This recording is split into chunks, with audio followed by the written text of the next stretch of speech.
सामाजिक पक्ष के परवर प्रेमी, दूर दूर से आए हुए हमारे धर्म ध्वजा के रखवाले और हमारे मंच पर विराजमान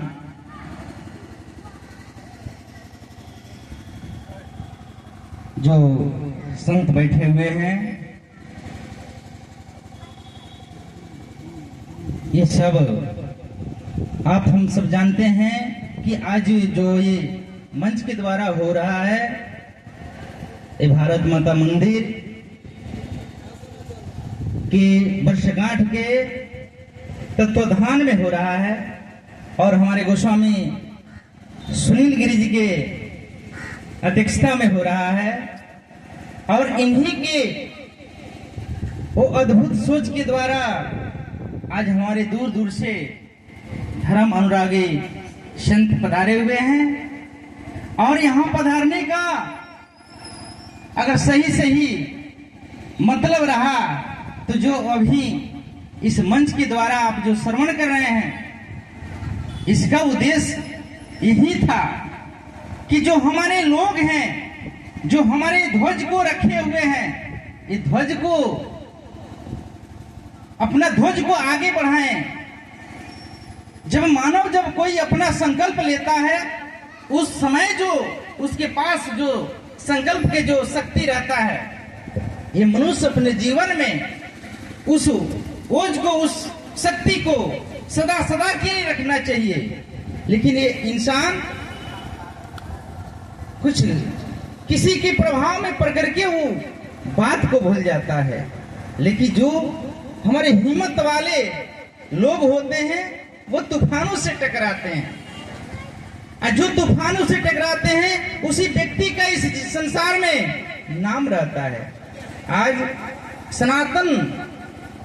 सनातन एकता मंच पर हम लोग विराजमान हैं, बैठे हैं। इसके द्वारा कुछ वाणी आप लोग के अंदर आप सुन रहे हैं, कहने वाले कह रहे हैं, लेकिन ये बात यहीं तक खत्म नहीं होगा। ये बात खत्म करने की विषय ही नहीं है। सनातन अगर जल्दीबाजी में कहिए तो ये सनातन दुनिया में जो नस्वान नहीं है, जो शाश्वत है, वो सनातन है। आप धीरा में कहिए तो वो आप में सिद्ध होगा और तेजी में कहिए तो इस संसार में सिद्ध होगा। लेकिन सनातन का कोई मिटा नहीं सकता। सनातन किसी तरह से पराजित होने वाला नहीं है। आप ठीक से समझकर इस अर्थ निकाल कर देखेंगे। अगर धीरा कहेंगे तो आप पर स्थापित होगा और थोड़ा तेज में बोलेंगे तो इस संसार में जो शाश्वत है उस पर स्थापित होगा। और जो संसार में शाश्वत है वही सत्य है, वही सनातन है और इसी के अंदर हम सबों को रहना है। जब सबको रहना है तो उस ध्वजा को बुलंदी के साथ रखना पड़ेगा, अन्यथा अगर उस बुलंदी को आप खो दिए तो इस संसार में आपको ठुकराया जाएगा। इसलिए अगर देखिए, हमको कभी कभी बहुत दुख होता है कि जब आप किसी घर से आते हैं, संत में, संत के पद्धति से जुड़ते हैं, संत के मत से जुड़ते हैं, तो बड़ी खुशी की बात होता है कि आप जुड़ते हैं। लेकिन दुख तब होता है कि आप संत होकर गुजर गए, लेकिन आप एक अपने घर में अपने जैसे लोगों को नहीं बना पाए, अपने जैसे एक उस ध्वजा देने के लिए, उस ध्वजा को ढोने के लिए आप अपने घर में किसी को नहीं बना पाए। दुख तब की होती है। इसलिए बड़ी ध्यान की जरूरत है कि आप अगर सुंदर हैं, आप अगर सच्चाई के पथ पर चलते हैं तो विशेषता आपका है ही, लेकिन विशेषता तब होगा जब आप अपने जैसे अपने परिवार में किसी को ध्वज को खड़ा करने के लिए बनाइए। इसलिए हम सबों का काम है कि हम जो काम कर रहे हैं, इस काम को अपने बच्चे को लगाएं, अपने समाज में वो इस तरह के नौजवान को चुने, अपने बच्चे को संस्कार दें।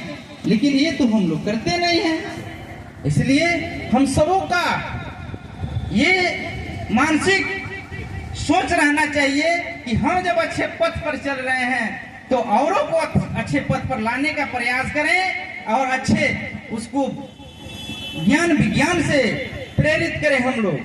आजकल देखिए, पहले के जमाने में जब किसी मठ मंदिर पर हनुमान चालीसा बजता था भोर में, तो कितने अच्छा से लोग सुनते थे और कितने लोग उस मंदिर में जाते थे।